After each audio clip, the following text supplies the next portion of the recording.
கடந்த 27/3/2025 அன்று இந்த மாமன்றத்தில் ஒரு தீர்மானத்தை நாம் நிறைவேற்றினோம்.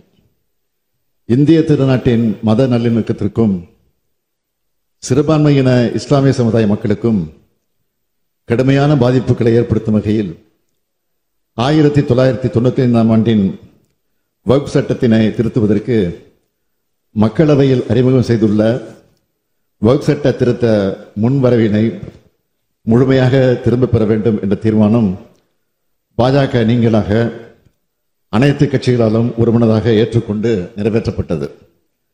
இந்தியாவில் இருக்கும் பெரும்பாலான அரசியல் கட்சிகளால் இந்த வக்ஃப் சட்ட திருத்தம் எதிர்க்கப்பட்டது.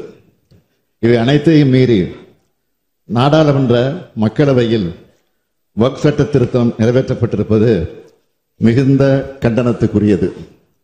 வக்ஃப் சட்ட திருத்த மசோதாவுக்கு எதிராக 232 நாடாளுமன்ற உறுப்பினர்கள் வாக்களித்துள்ளார்கள். ஆதரவாக 288 உறுப்பினர்கள் வாக்களித்துள்ளார்கள். இந்த சட்ட திருத்த மசோதாவானது நிறைவேற்றப்பட்டிருந்தாலும் எதிர்த்து வாக்களித்தவர்கள் எண்ணிக்கை 232 என்பது சாதாரணமான எண்ணிக்கை அல்ல.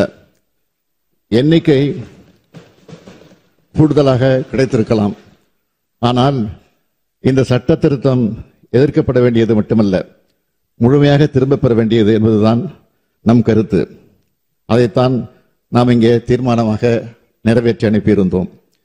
இந்தியாவில் இருக்கும் பெரும்பான்மை கட்சிகளின் எதிர்ப்பை மீறி ஒரு சில கூட்டணி கட்சிகளின் தயவால் அதிகாலை 2 மணி அளவில் இத்தகைய சட்டத்தை நிறைவேற்றியிருப்பது இந்திய அரசியல் சட்டத்தின் கட்டமைப்பின் மீது செய்யப்பட்ட தாக்குதல், மத நல்லிணக்கத்தை குலைக்கும் செயல். இதனை உணர்த்தும் வகையில் கருப்பு சின்னத்தை அணிந்து இன்றைய பேரவை நடவடிக்கைகளில் நாங்கள் பங்கெடுக்கிறோம்.